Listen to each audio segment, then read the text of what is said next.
Hello, everyone, and welcome to Gold Mountain Games' first stream. We have some exciting stuff coming up for you. We are going to be launching into a full campaign in the coming weeks. But first of all, what we thought we'd do for you is play through the module, the Dreadlord's Talisman, which we released for free on October, to an example of what Gold Mountain Games is making and doing. So this module is a little bit horror themed. We have the setting of Oscana, which is coming to Kickstarter on the 23rd of December. This scenario takes place in a city called Tumundashol, which is the capital city of the dwarves. It's carved into a side of the mountain to Mundashol's seemingly endless layers of beautifully carved buildings, sweeping arches, and wide thoroughfares reach for the sky. Beneath the surface of the mountain, its hidden cellars, vaults, and labyrinthine tunnels venture deep into the ground below. The city is currently celebrating one of its many major holidays, the veneration of Mashangar, who is their god. This celebration marks the birth of the dwarven species and is marked by elaborate banquets, wild street parties, and the sharing of heroic sagas. This year, however, is unlike any other. This year is marked by slaughter and bloodshed that only the players, you guys, can end. So, you are all in the great halls of Tumundashol, filled to the brim with revelry and celebrations. It is the festival of Mashangar. The dwarves who maintain this hall have spared no expense. Enormous tables are heaving with steaming plates and bowls, each brimming with exotic breads and soups, meats and sauces. The ale flows freely. The enormous wooden cars sat in each corner of the room. Dancers cavort in the centre of the hall, slaves to the music of the bards. All are here to celebrate the ancestors and share stories of the past.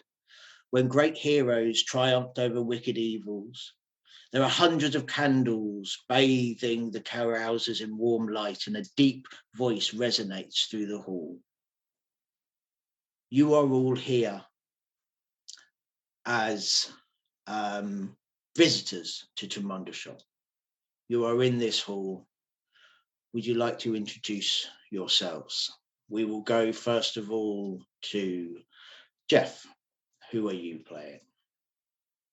I will be playing Parslane, the scrappy goblin druid who grew up in the streets and back alleys of some of the major cities of Oscana and has kind of found his own way, the way that all life does, with the weeds and the scavenger animals of the city, and finding its own beats and rhythms of the nature that thrives there. Lovely. And I believe you have a companion with you. Is that right? Yeah. My pet Enfield, his name is Snack. Enfields are small creatures that kind of the body of a hound, the head of a fox, and the wings of an eagle.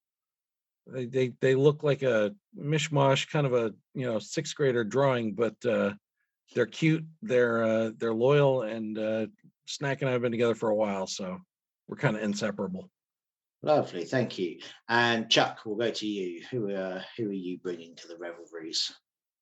I'm bringing a Fear Drellin, a shield mage, silver dragonborn, a pragmatic fella that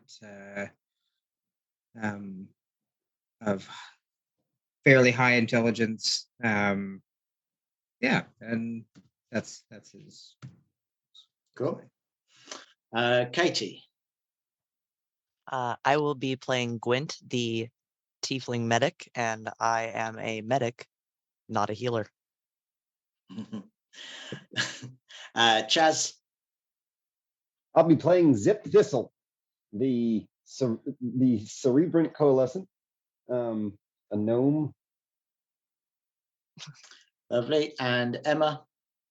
I will be playing Yavo, an Oscanan Corsair. a fighter who has given up, has had too much of the salt mines and is taken to the seas for adventure. Lovely. Thank you very much.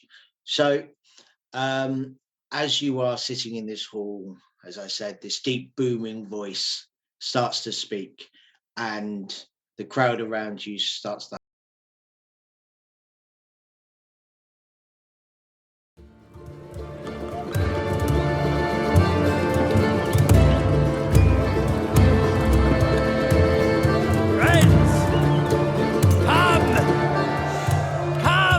Tale of high adventure from the annals of our history. In a time when our dwarven kinfolk sought treasure above the ground, a rumor spread throughout the city of a hidden fortune to be found on the coast. This ignited a curiosity and inflamed the imagination as to what might be found. Visions of jewels and gold dominated treasure hunters' dreams and inspired a band of heroes to seek this fortune. Thick, tidal mists drifted across the beach as the band reached the darkness of the cave's entrance. Each lit a flaming torch as they set foot into a labyrinth which no mortal had entered in over 800 years. Imagine the fear which would seize them as the darkness covered the party like a death shroud. Their eyes could only see a few meters ahead, and if their torches went out, they would be lost forever.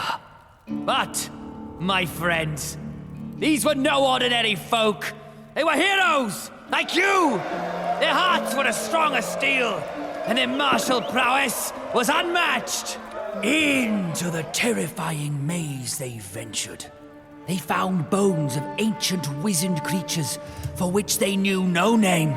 There were traps of steel and terrible magics.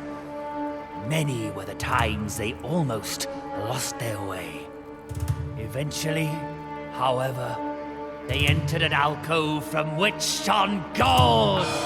Chests bursting with rubies as red as your sweetheart's lips.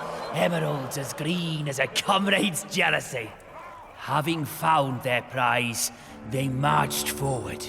Surely, all danger was past, and by strength, spirit, and cunning, they had won the treasure. They were already making plans to carry the loot back to the city. As they did so, their excited voices resonated through the high ceilings and the stone walls. The heroes had filled 3 mighty sacks full of treasure when the cave began to shake and rumble. They had awoken the guardian of the caves, a mighty ash dragon. It smashed its way through the walls, enraged that any had dared enter its domain. A mighty battle ensued, and in the fray, the band realized that the cave was beginning to collapse. They had time to grab only one sack and escape being crushed by the falling masonry. Such shoddy work was probably born of Elven clan, if you ask me. Oh, and they will deny it. But if it had been of dwarven design, it would have seen 12 battles with ash dragons and not slipped an inch.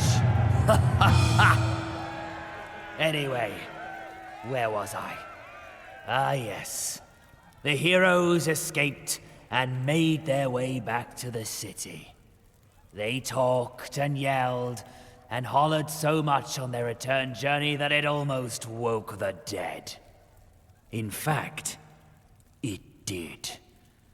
Inside their sack was a talisman of great power. It belonged to the Lord of the Undead. That very night, as the heroes slept soundly in their beds, that dread lord in his great anger bade rise to his subjects in the sea to reclaim what was rightfully his. All manner of dead heard his dread call. Those who had rotted beneath the oceans for centuries, to those who had been claimed only the previous day. It is unknown what bargain the vampire lord struck with the sea gods to surrender what was rightfully theirs. It must have been agreed upon in great avarice or overwhelming terror. But that's not where our tale ends.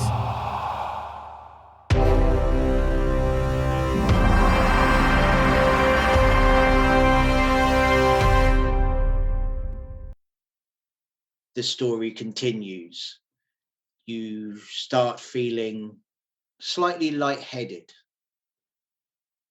and you feel your head drooping, and you then wake.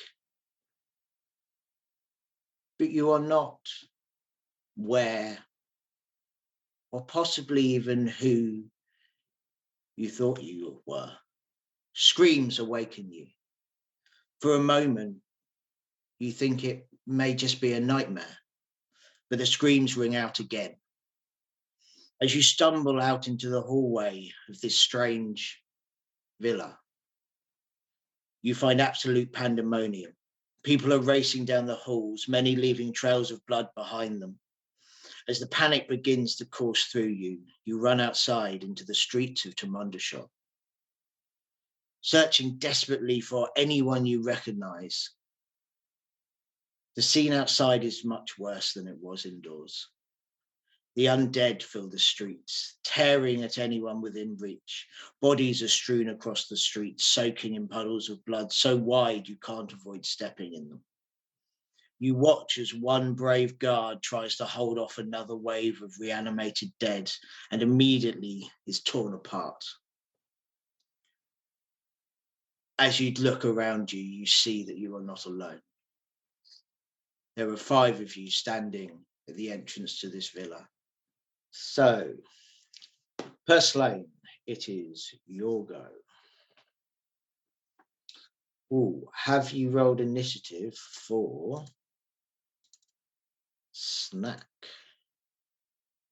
Sorry, I was thinking he went on my turn, but you're right, he doesn't. No, not you get it at a certain level. Yeah, I do have it. His character sheet doesn't have a. Here we go. I can add him to the. Okay, he rolled an 8. He gets to go for me too. Having a bad time over there. Thank you. So yes, Purslane, you are facing down. So you've got the sailor-looking ghoul here, and then a skeletal warrior here. Yeah, there's a cluster of them there in the middle. So I think I want to take advantage of that. I'm going to charge forward a bit.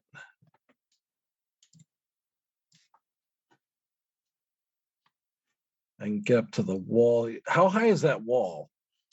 That wall's about 3 foot high. Okay, so I can see over the top of it. Yeah. That's all I can. I don't want to get up there and be like, oh, great, it's a 6-foot wall. That's no help. Snack just falls at my heels. He's just like my helper. Snack will go on his own turn, remember. Oh, that's fair. So he can't follow me. I'm going to drop a fairy fire right in the center of these 3 guys and try to light them up. Lovely.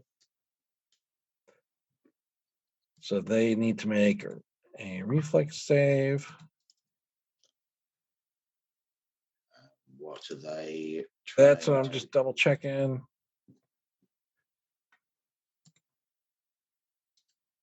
Yeah, it is a dexterity save, and it is a 15.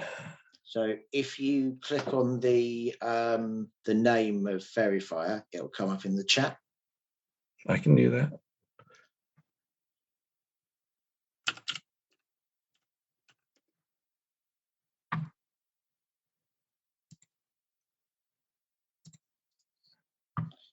And then I can select them all and roll their saving throws.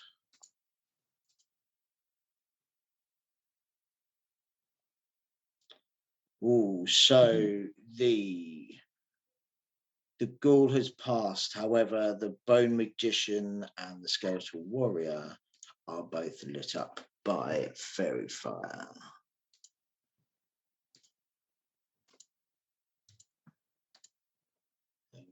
Okay, nice. Anything else on your turn? Nope. Does your fairy fire look like anything different? It tends to be kind of a dark blue, like it doesn't throw off a lot of light. Nice. So those two have like this shimmering dark blue haze around them. Yeah. We'll It's then almost like a black light, but not quite.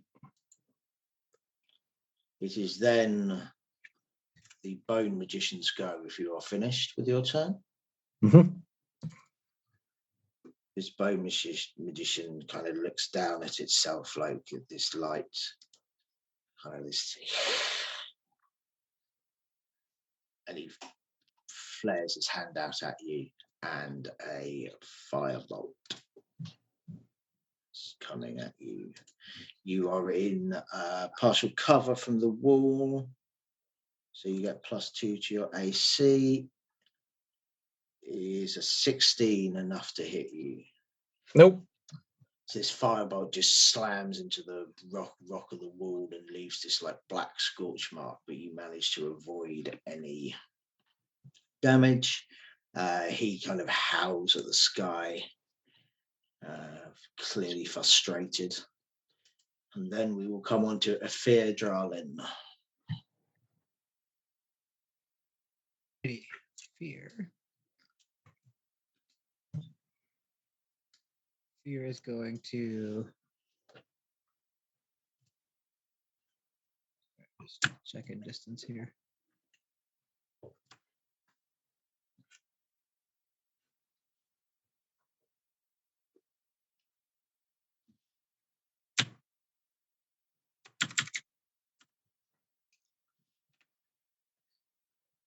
Oh.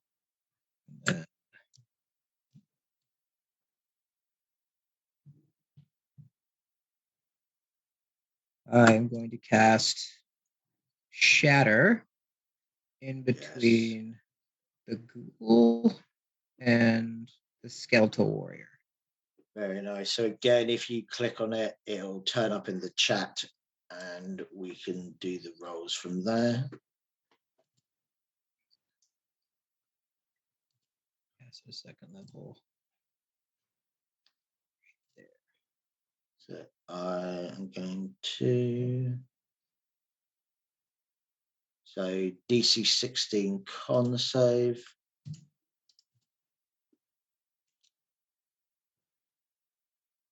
The skeletal warrior fails. The skeletal warrior passes. The ghoul fails. As this kind of thunderous explosion happens in the middle of them, both of them kind of turn, and the skeletal warrior has a shield strapped to his back that just takes the brunt of this explosion. Do you want to roll your damage?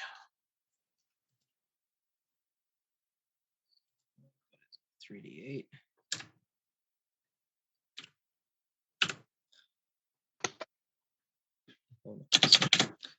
You can just click the damage button on the shatter spell. Nice. So the ghoul takes the full brunt of this damage. The ghoul is looking very bloodied. Is there anything else with your turn?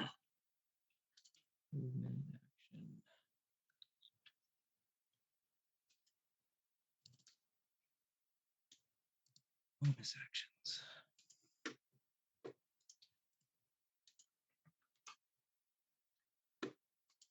I am going to cast as a bonus action Shield of Faith on myself. Nice. Can't do that. You have to have Oh, I can't. it's Yeah. cantrip only. Yeah. That is a rule that always trips me up. Yeah. Bonus. Standard actions. Then I will end my turn. Lovely. The skeletal warrior that is just been blasted by the shatter is going to look at the druid, pull his sword out from a corpse on the floor, and charge straight at you.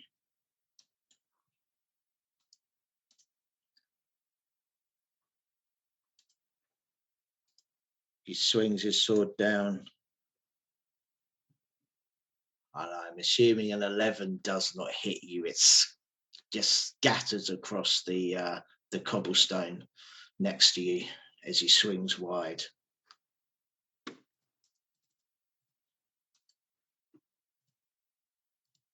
Moving swiftly on to Gwent. I would like to move my character. There we go. Right over to there. And I would like to get a decent angle and pull out my crossbow to be able to take a shot at the skeletal warrior that's currently fighting. Yep. Personally. Hey, I found all the buttons. Hey, Ooh, Woot. hey. that is a critical hit. So, for those at home and for you guys, as a reminder, we're going to be doing max damage plus the roll for our critical hits. That makes them a bit more dangerous, but of course, it applies to the enemies as well. So if you want to roll your normal damage, and then we will add the maximum damage dice. So 6, and then plus the 8. So that will be, quick maths in my head, 14 damage. That's right. I think that sounds right.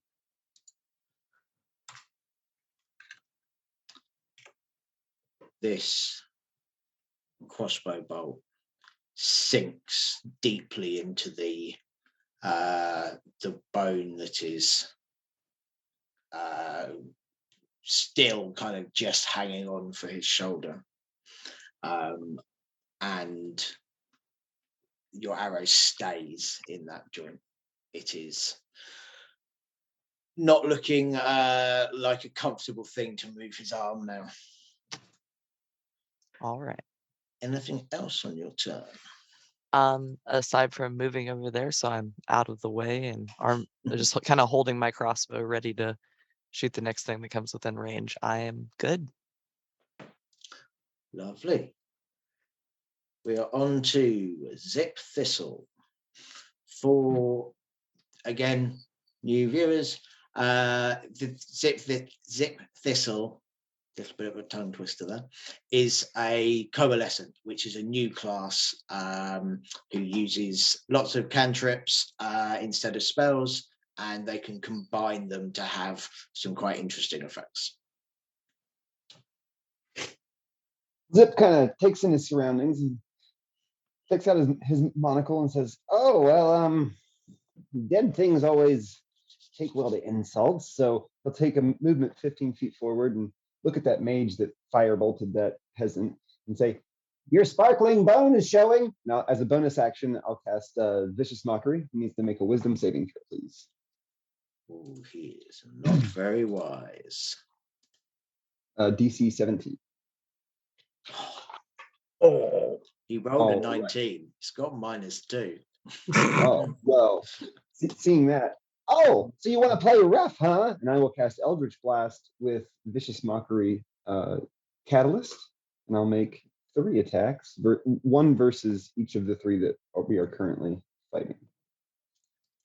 2 of them are still fairy fired too. Okay, so first roll at advantage versus the mage.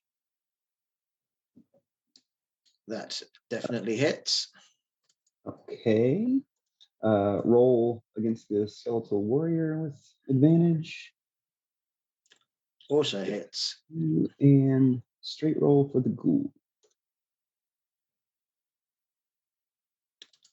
That, I believe, does miss. Okay, so the skeletal mage and the skeletal warrior both, because I used my catalyst of vicious mockery, they both take their next attacks at disadvantage. And the mage will take 11, and the skeletal warrior will take 6 force damage.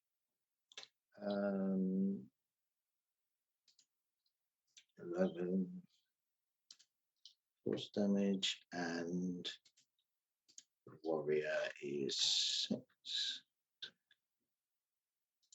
And sorry, it was both of them next attacks are at disadvantage, yes? Correct. Lovely. And then they'll go, Anything else? well, that's all. I'm just going to stand back here. I'll try and keep you guys safe. I don't really know who you are, but you're living, so let's do this.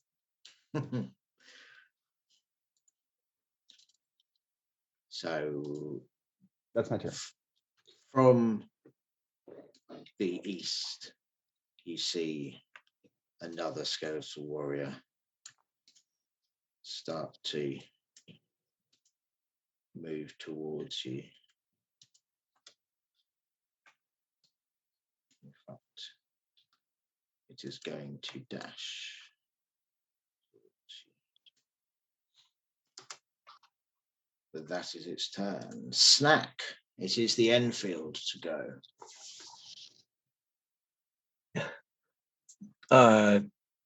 He's going to come take like 2 quick bounds and then launch. The wings snap out and he's doing like a power glide just about 4 feet off the ground, and he's going to sail straight into this guy who is threatening his friend. So he's going to come over here like that, and he does a flying attack.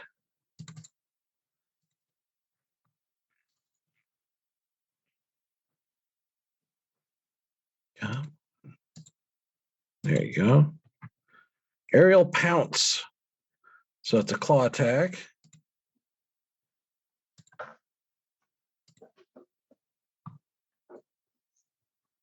$16 to hit him.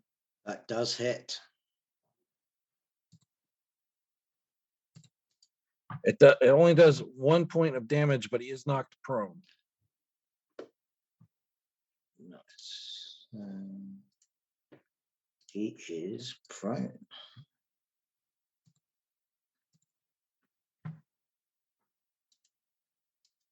Cool.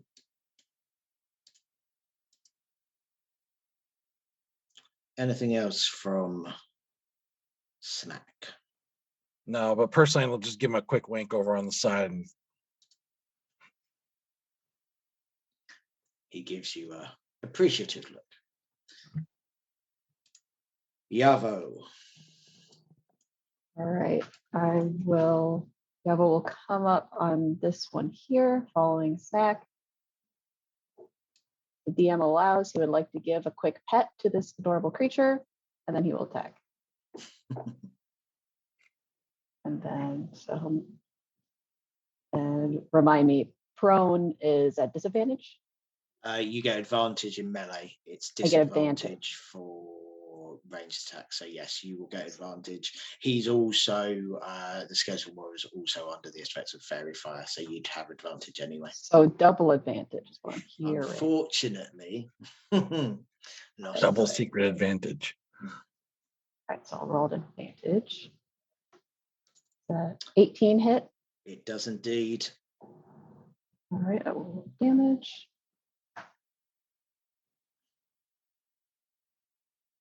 Right, 3 or 7. I'm sorry, I rolled 3. 7 piercing damage. Bonus action for 2 weapon fighting. I'll make another attack with the other short sword. Yep. Two of them. Again with advantage. That is definitely a hit. 26. Definitely. All right.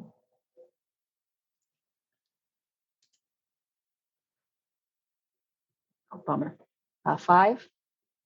It is enough. How would you like to kill him? Oh, if it's already laying on the ground, just take one of the swords and go straight through the skull. Just kind of make sure he stays down. Very nice. And how much did I move? Can I go more move? Okay.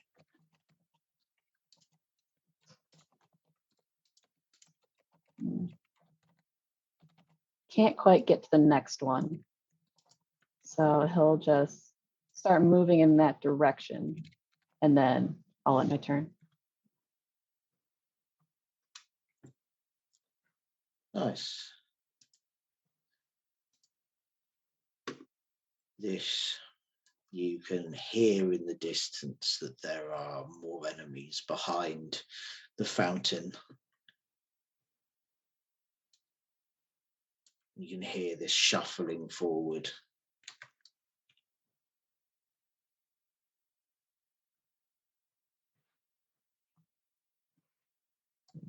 Boy.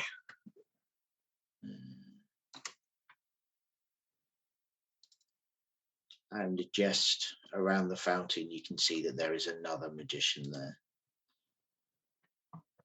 who, again, shoots his arm out and is going to cast Magic Missile at first level, and is going to do 1 at the Enfield and 2 at Purslane. So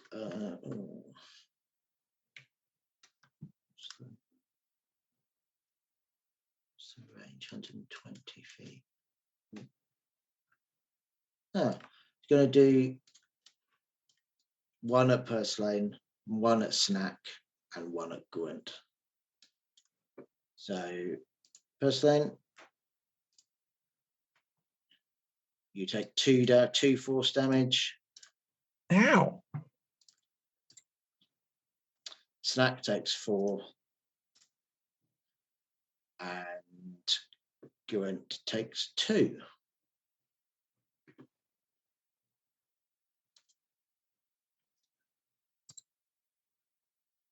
The ghoul whose head snapped up now starts taking slow, lumbering, but very deliberate steps towards the closest of you.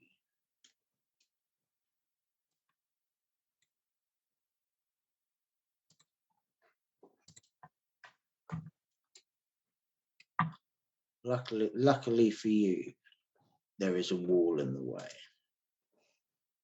But he does put his head back, and there is this horrendous gargling sound as you sense and hear this fluid being gathered in this thing's throat, and this horrendous glob of vile spit launches at you out of his mouth.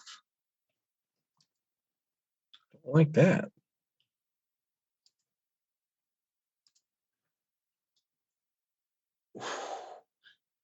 I'm assuming a 12 does not hit you. Nope. Luckily. This horrendous, like, this thing is like black and green. It is not pleasant. Just kind of goes straight past you and splatters on the ground just beyond. You are very glad, I would assume, that this did not make contact with you. We're gonna go again. You hear more sounds of shuffling, cries of pain and panic from behind the fountain. And we are back to the top of the round for Purslane. Right, this is getting ugly. I am going to reach down deep, pull out. I've got this knotted root that hangs around my neck, and kind of rub it with my thumb and look up at the sky and just kind of roll my eyes back a little bit. And this dark cloud starts to coalesce above the fountain area over here. And I am going to call lightning down upon these people because they hurt my pet. And I don't like people messing with Snag. No, people should have learned by now not to mess with animals. So then I'm going to. Was it the wizard over by the fountain, or the one slightly further away that hit him? It was this one, the one. That one down there? Slightly further away. Let's drop a lightning bolt on his head and see how he likes it. So he needs that's a to DC 15 dex save. see how he does. He fails. Yeah, no. Those are some unfortunate numbers on those dice. Yeah. However, he takes that 10 damage. And you hear a screech of pain, or you can see it hit him and his clothes start smoking and are kind of almost, incinerated. There are a few scraps left, and you just see this purely like skeletal body left. All right, guys, I'll keep this going for a while. Let's see if we can clean them up. And I'm going to back up a few feet just to make that ghoul work for it. And then I'll end my turn. Lovely. We're going to the first bone magician, who you see him look up into the this lightning cloud that you have conjured above him, and he is going to. Oh, also note the fairy fire goes away. Thank you. And half of it went away anyway, so. Yeah. He is going to move forward to here. And he puts his hands out, and a cone of fire. Oh, that is smaller than I thought it was. He is not going to do that. I apologize. There was I thought it was a 30-foot cone. It is only a 15-foot cone. Instead, he is going to cast Chill Touch on the, I think, what's their intelligence? They're intelligent. He's going to cast it on the mage who's cast this spell. So he kind of reaches out his hand, and as he does, this kind of ghostly hand moves out from it and moves towards you. And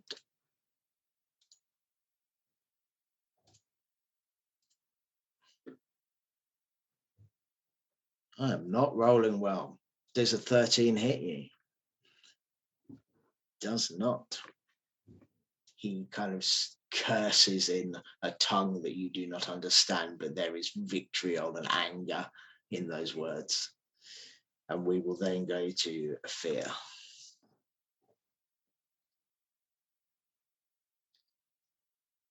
Fear is going to cast Firebolt on this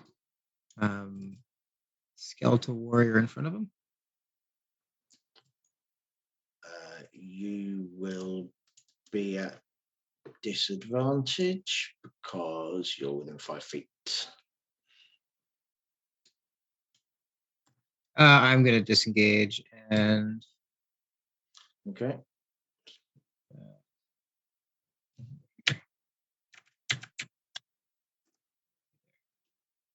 30 feet, disengage, move 30 feet, and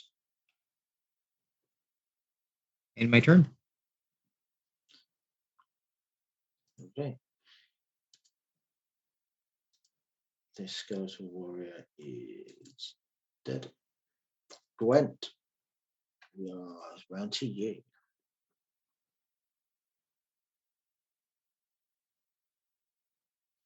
And we'll be going to Zip next. Okay. I will be moving 5, 10, 20, just inside of this doorway here, still with my crossbow, and taking a shot at this ghoul if it's still alive. It is indeed. There's a button for these. Yep.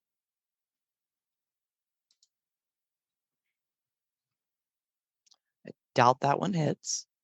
It definitely does not hit. Can you roll another d20 for me? Yes. Maybe. You type into the box /r space 1d20.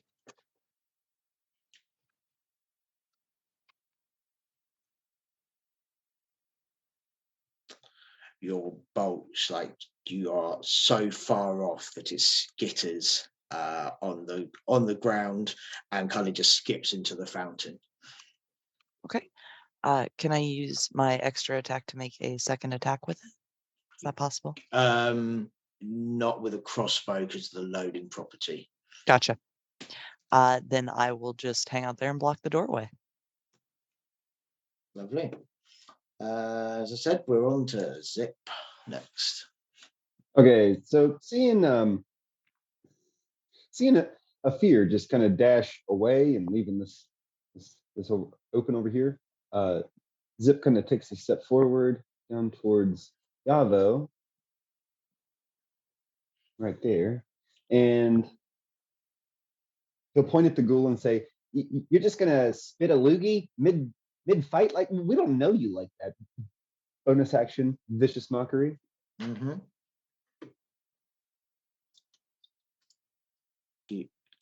So he 10. He fails. Okay, he has a disadvantage on the next attack roll and takes 18 points of psychic damage. Whatever you said to him, like, this ghoul in life had no friends. He was bullied. And just like that, that he didn't know you like that. Just something from his old life, and it just breaks the spell that's holding him together, and he just crumbles into a pile. You hurt his feelings to death. I get a vicious glee on my face, and I just turn to the skeletal warrior and say, "Did you see what happened to him? You don't stand a chance against us." And I will cast vicious mockery using the Dancing Lights Catalyst. So I need a wisdom saving throw and a reflex saving throw, please. Is this from this guy up here? Yes. A wisdom save is a 6. And 17 damage. Nice. So he will take 17 points of psychic damage. Yep. And I need a reflex saving throw from him as well. Dex save. What's the dex save for? Dancing Lights Catalyst. What does that do? He will have advantage on attack rolls against him until the end of my next turn. He rolled a critical success. Well, he'll take the damage, but the lights just won't stick. And that is my turn. Lovely. A very, very nice turn. I think you killed me. I have a skull over my head. Oh. I did not mean to do that. And he's gone. So it is the skeletal warrior that you have just attacked's turn. He is going to take a couple of steps forward. Towards me? Yeah. Oh, hey, man, I didn't mean it. I didn't mean it.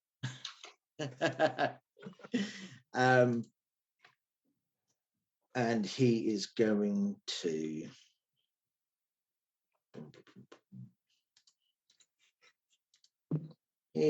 to slash at you with his long sword.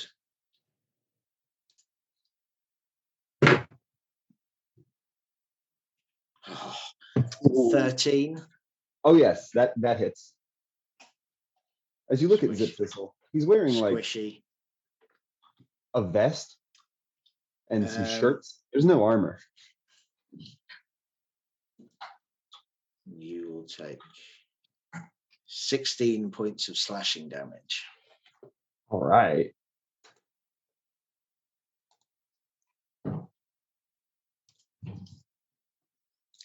We are then going to come to Snack, and after that it will be Yavo. I think you put a skull on my guy too, just out of curiosity. But No, those two are dead. oh, that's right. I moved back over here. I was there just a second ago. That's what threw me off. I'm gonna just do a quick bark over at Snack, and his ears perk up like that, and his eyes snap around towards that bone warrior that just attacked our little friend with the smart mouth, and he's gonna like hunch way down low. His butt gets way up in the high, and he's just gonna bound over and get into that spot and really tie him up in that place there, and he's gonna take a quick bite at him.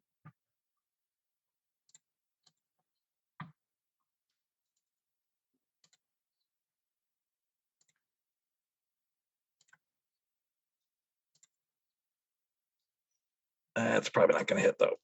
So his jaws grip this the shin of this skeleton, but it's just bone. There's nothing to sink his teeth into. Nothing happens. Anything else from Snack? He's just going to stand there menacing. And we are down to Yavo. Well, it was nice enough for this guy to step closer to me, so I suppose I'll hit him. It would be rude not to. Exactly. I will attack with one short sword. Is it just a normal roll this time? Yes, it will be. 17? Do in fact hit. Okay. Do some damage there. Nice. 10. And then 2 weapons fighting. I'll use my bonus action. So I can do that every turn, right? Yeah. As your first sword lands, again it hits bone, and there is damage done, but it's not what would happen to flesh. Listen, sword is all I know. I'm going to do it again. 18. You do hit.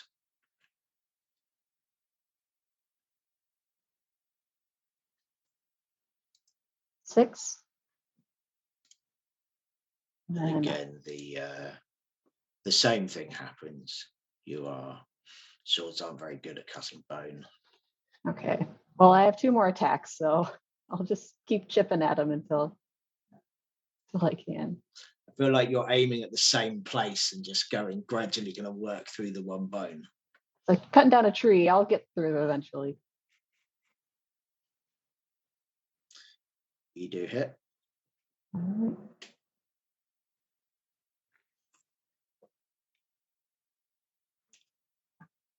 Six. He is now like your repeated flurry of blows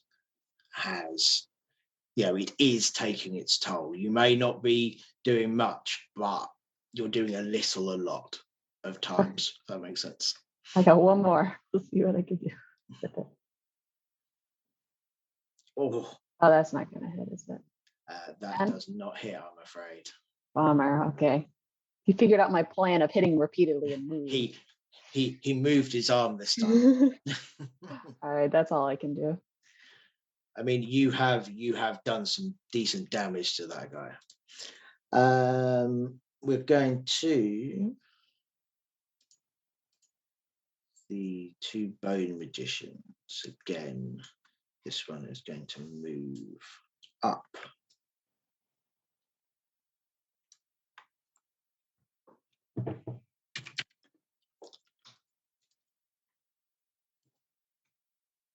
And is going to fire off another magic missile. This time at this one's going to fire all 3 at Gwent, I think. Yeah, directly in front. So we've got 2, 2. My rolls are terrible. And 2, 6 force damage.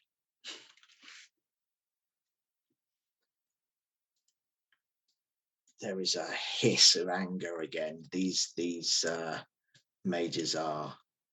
They understand that this is not going their way, this fight. And you have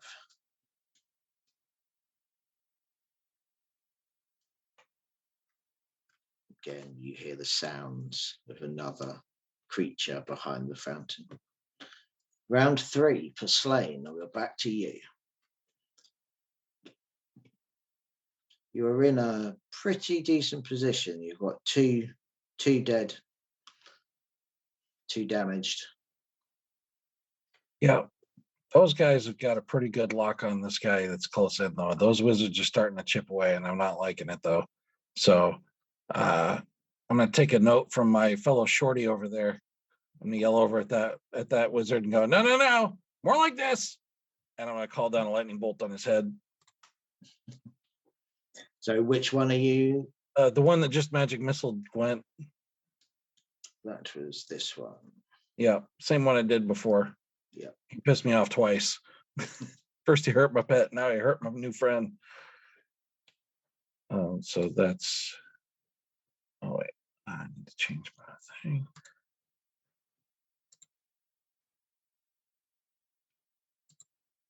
Let's see. I'm trying to figure out how best to. I don't know how to do that without casting it again. And then scroll up and use the same.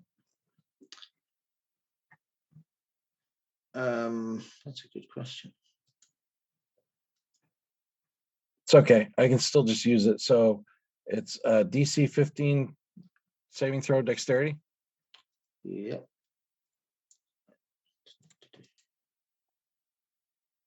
That's better. Oh, critical fail. It's nice when the failure lines up with the amount of damage rolled. Yeah. 26 points of lightning damage on his head. Yeah. Where once there was bone, there is now nothing. There is no sign that there was ever anything in this spot apart from a tiny little kind of black tree burn in the ground. It's got next. And I'm just gonna hold my spot right there because I'm kind of right in the zone.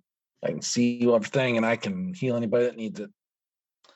Lovely. So we have the first bone magician, and then we'll be coming to a fear. This one is not very happy about how things are going, and is going to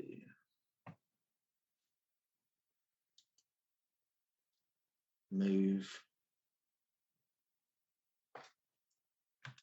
It's going to move to here and kind of clamber up very ungracefully onto this wall.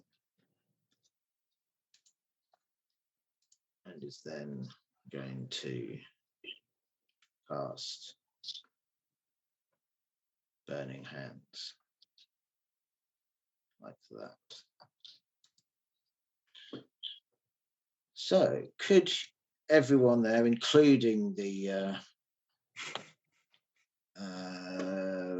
skeleton warrior, make a dex saving throw? You can just click on the thing in the spell.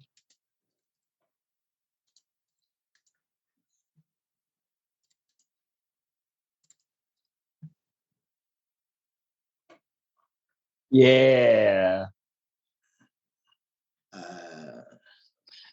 Good Lord. Everybody failed. So everyone will take 3d6 fire damage.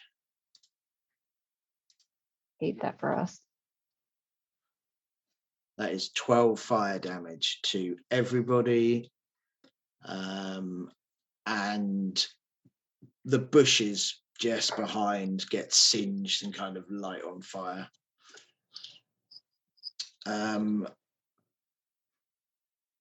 As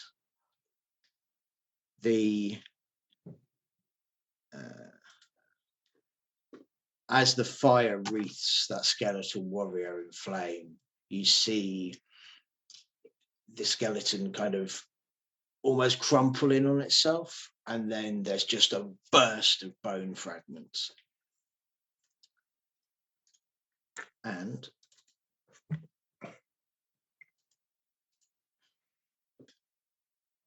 can you all also make a DC 12 dexterity saving throw?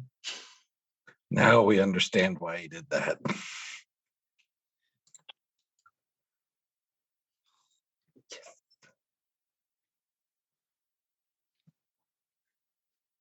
Oh, snack.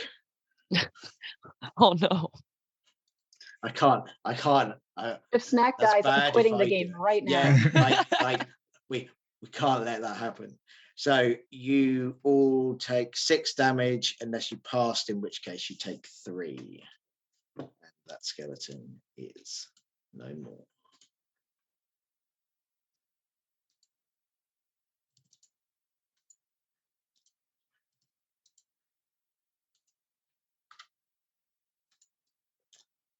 And we move on to Afir,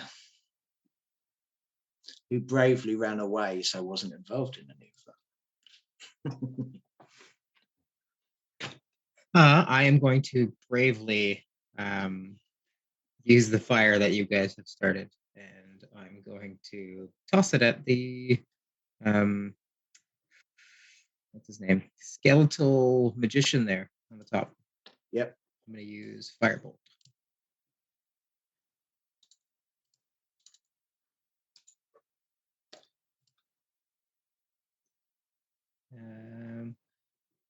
And it's a normal attack, I'm guessing? Yeah. Mhm. That one, 11. 19. I thought that was in that one then as well. I did too. You do indeed hit. Awesome. Oops, that's not what I want. I want this one. That would be 20 fire damage. As this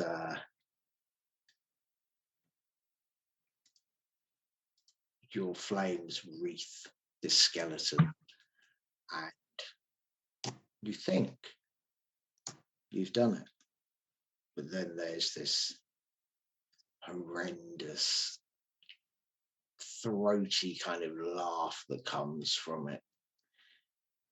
Not a noise it could possibly make.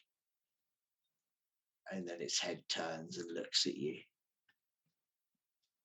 It is incredibly damaged.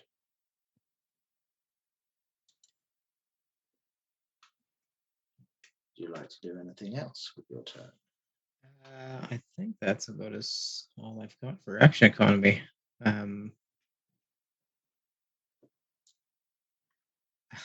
Uh,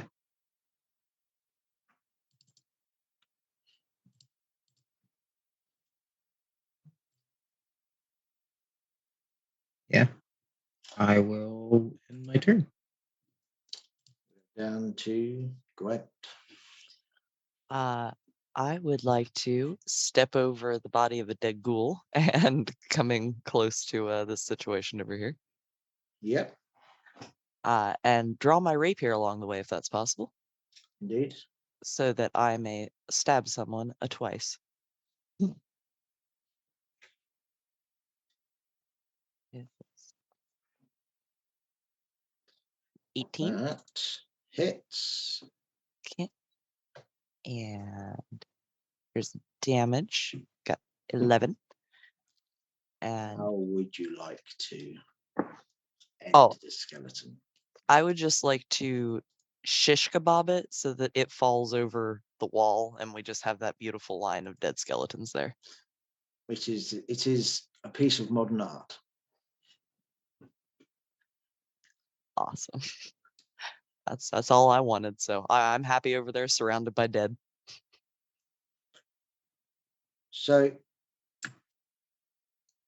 as you stand here, surrounded by the extra dead undead, you see another bone mage come round here, looks at you all, then turns round and kind of surveys behind it, raises its arm up into the air, and as it does that, you hear this that comes seemingly from everywhere around you. There are undead in every side street. There are undead blocking every exit that you could possibly think of going at this stage.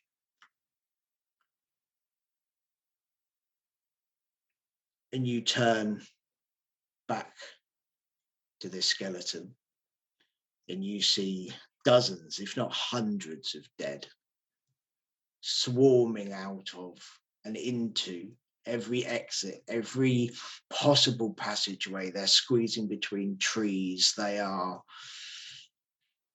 filling the fountain. They are every single spare bit of space. The only option is to flee. However, those of you that have been to Mundashell before seem to notice that they're heading to the Temple of Mashengar, the place that the artifact that was brought back to the city yesterday is being kept. Could it be that they're being drawn to the same talisman? Perhaps there is an option other than retreat. Perhaps you should remove the talisman from the city despite the danger. What do you do?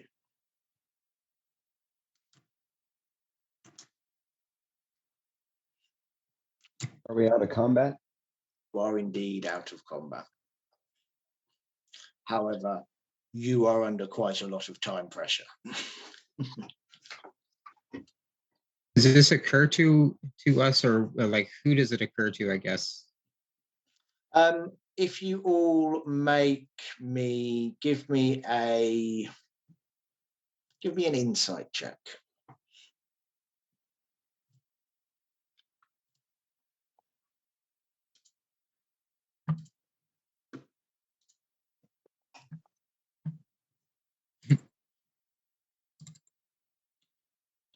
City Druid knows what's what. Literally everybody but me. Yeah, everyone apart from the person who asked. So, How unfortunate. so I'm Purslane, you are certain that this amulet is tied to this incursion that is happening. Zip, you've put two and two together, and Yarvo and Gwen are undead, magical artifact, might be something there. Affair, you're just like, oh my god, there's undead. What do we do? Run away. not going to church right now. It's not happening. We need to leave. All these people to die? We could get the talisman out instead. They're dead already, aren't they? I mean, the whole city? I mean, it not? kind of looks like it. And there's a lot of living things still in the city, trust me. And it's not just people either. And so, let's think about everybody. I'm gonna while I'm saying that, I'm gonna wander over. I'm gonna cast a quick cure wounds on Snack because he's looking rough. Snack. It's fun. Quick snack break. I'm gonna fix a snag. Aw. Are we snack breaking? No, just fixing my snag.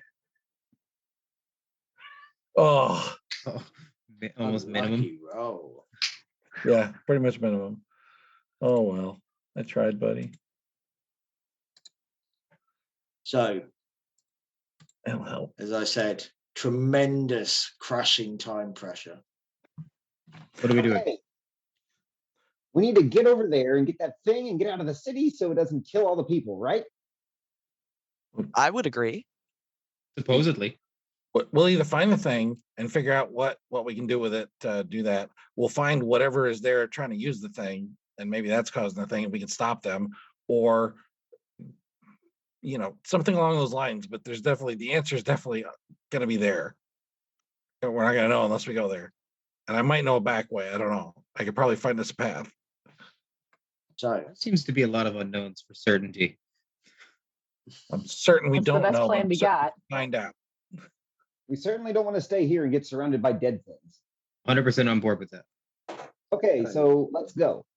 Just point in a direction and we'll clear a path.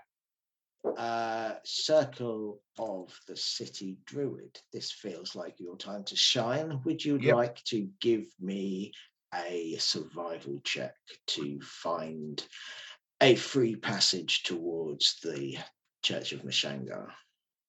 How's a dirty 20 feel? Feels pretty good to me. So, what you managed to do is this is like there are every time you move past the passageway, there are undead in that passageway clawing towards you. Every corner you turn, you have to change tact and climb over fences. You have to, you have Snack up in the air who is scouting the like where's safe to move and where's not. This is a terrifying run for your lives. You manage to scrape yourselves through to this temple. In the last moments before the creatures grab you all, you dash into the doors, slamming them behind you.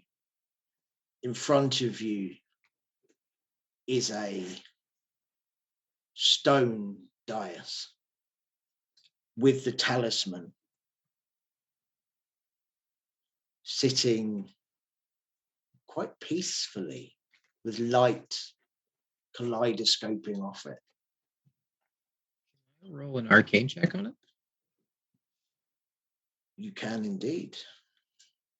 But what we might do is save that for the next session.